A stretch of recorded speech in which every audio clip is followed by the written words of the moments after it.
reducing night feeds without doing any sleep training and looking at if this is at all possible, and if it is, how you can do it. So let's just dive straight in. So there's a lot to cover today. First off, your child needs to be over 4 months old before you even want to consider looking at any of this and trying any of these things. Before that, honestly, if your child is waking during the night and you think they're looking for a feed, then just feed them. I honestly would do that. It's just easier. As your child's getting beyond 4 months, even beyond 6 months, then that is going to be a lot easier for you to work on this. Up until that point, I really wouldn't worry too much. There's a lot happening, a lot changing. It's just kind of normal for your child to be feeding during the night. If your child's getting after 4 months, after 6 months, and they're still continuing to feed often during the night, let's look at why your child is feeding during the night first. Is it because they're hungry?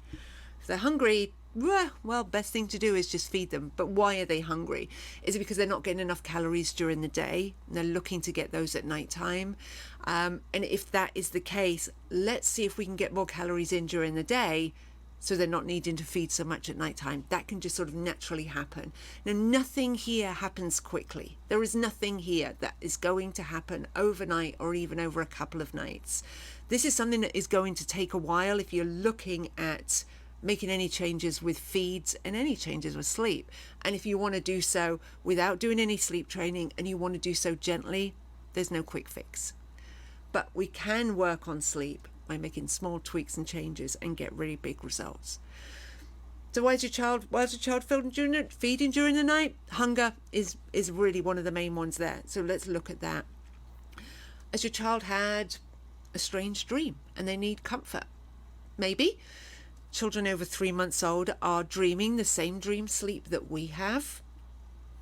Dreams are weird as adults. You can imagine being 6 months old and dreaming and then suddenly waking up and you're in your bed. And that must be kind of really weird. And so your child may want some comfort. And remember, feeding is also comfort. Feeding is not just calories in, it is also comfort. Big changes, if you're going through any big changes, you're moving house, you're starting daycare, any of these reasons as well can cause a regression that will look like more wake-ups, more night feeds happening. And again, it's that more sort of looking to you for support. It's not just the calories in, which is what feeding is.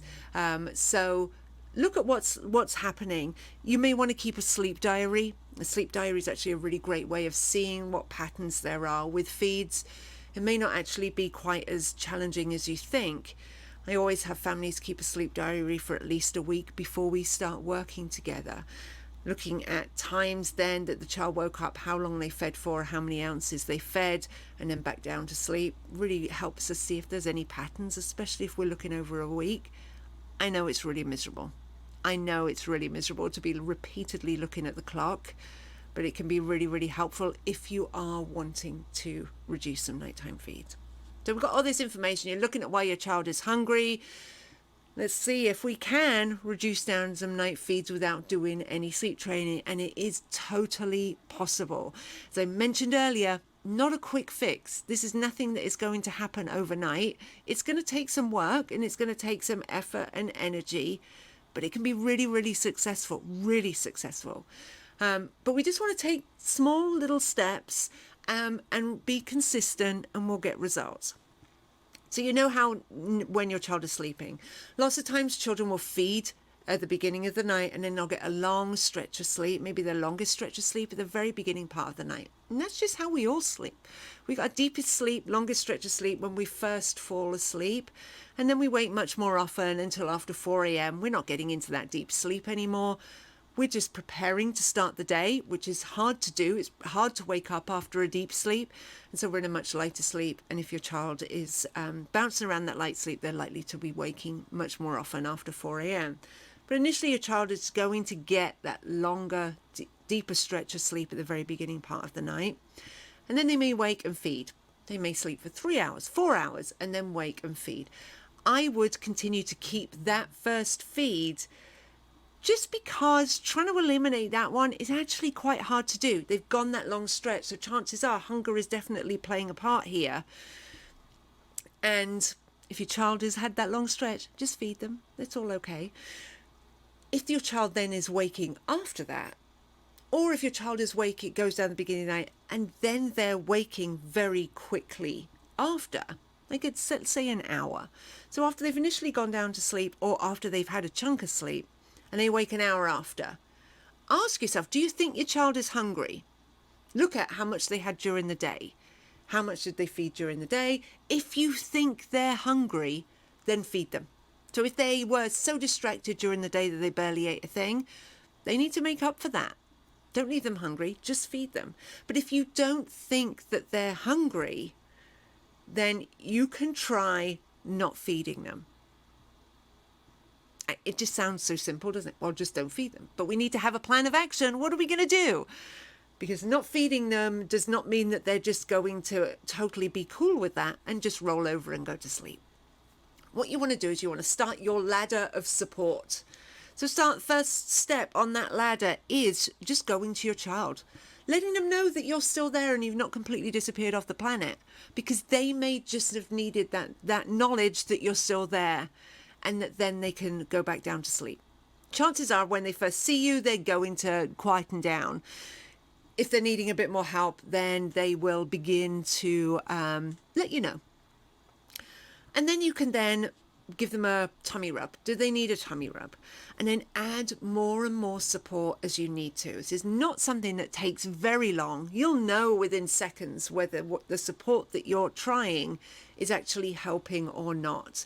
Now, don't just give it 1 or 2 seconds. Maybe giving it 10, 20 seconds, you'll know whether the help that you're giving is helping or not. So that would be that tummy rub. Maybe then you're going to start talking or shushing. Maybe then you're going to change what you're doing. You're going to start hold your child's hand, or you're going to start rubbing their forehead. Getting to the point where you're going to be picking them up, holding them vertically, holding them horizontally. And then you can start maybe rocking them vertically, rocking them horizontally. You may move to the rocking chair. Trying different things. And at the top run of your support ladder is feeding. But you've gone through all these other things first.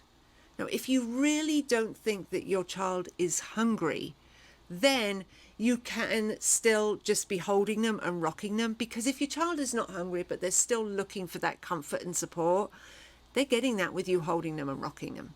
They are getting that. And though they may not fall asleep quickly, you can give it a set amount of time that you are comfortable doing. And then if they're not asleep within the end of that time, then you can feed them. The way we want to do this is be reasonable. If your child has gone an hour and you kind of know, well, they're not really hungry, then I'm going to add this support, and we get to the point where I'm rocking them, and they're not going back down to sleep, but they're okay. They're not upset. And I'm rocking them and I'm rocking them. They're not going back down to sleep. They may be getting a little fussy, and then I move them, and then they're just awake, content, but not going back down to sleep. You already know how long you're going to try this for before you're going to get to your feed. 20 minutes, I think, is a perfectly reasonable amount of time. Remember, you've spent that time getting to your point, and then you're going to be getting to your feed time. Where you let your child know that a feed is going to happen during the night, turn a little lamp or a night light on. That's the cue for a feed happening, not just waking up.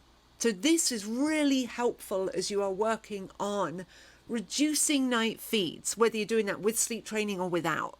Is whenever you are going to feed your child, you turn a little light on. So you would have done this as well for your feed before. When you go to your child, you will turn the light on, you will pick them up, and you will sit down and you will feed them. If you can turn the light off whilst you're feeding, then that's great. It doesn't need to be bright, it can be fairly dim. But that's the reason that your child got up and out of bed and they fed, is because the light came on. No, so this is great if you are there and you're rocking your child and you're helping them, trying to help them back to sleep, and it doesn't happen, and you reach your cutoff point, 20 minutes, 30 minutes, 45 minutes, an hour, whatever your cutoff point is. Once you've gone to that point, you can turn your little light on and you can feed your child, because that's why they got the feed, because the light came on not just because they fought going back down to sleep or because they rocked for so long. Even if you do get your feed time, it's not wasted because you stretched your child out a little bit longer between the feeds. If they're always waking up after an hour, that's kind of a habit, and it may be that they're taking a little bit and they are getting hungry, or they're just waking up out of habit after that hour. So actually, when we stretch the time out between that feed, maybe you spent 5 minutes getting to the rocking and then you rock for that 30 minutes and then you get to the feed, we've stretched out by 35 minutes. And though it may feel that, hey, you were up for that 35 minutes, yeah, but you stretched your child out for that 35 minutes. And if you can do that for one feed a night, then what we're actually doing is we're kind of pushing feeds more into morning time. We're stretching the time out between feeds. And you can do this for one feed a night. You could do this for all your feeds a night. But it's not an all or nothing. You can be really successful getting started with one feed. Maybe after 3 or 4 nights, your child will start waking after that hour and a half or 2 hours because they're now used to stretching out the time between a feed. They may start sleeping longer, or it may be that they continue to wake, but you're able to help them back down to sleep much quicker with the other help. Hand-on, rocking, whatever that is. And though that may feel like you're changing one habit for another, actually rocking to sleep is actually a much easier habit to break than feeding to sleep. That's another video. But that it is a much easier habit to break because you can easily slow the rocking up.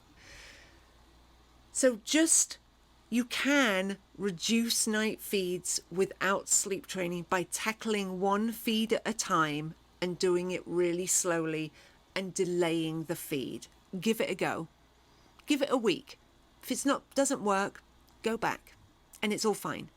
But give it a week, and I really think that you are going to start seeing some positive changes to how your child is sleeping. And that is something that you can build on. If you've got any questions, you can always pop your questions down here in the comments. You can find me on Facebook every last Tuesday of every month. I do a live Q&A. You can always ask your questions there. If you're looking for more sleep support, come and join me in Slumber Academy, where you have all of your sleepy questions answered, and I can help you and support you on your journey to a gentle night's sleep. You take care, and I'll see you soon.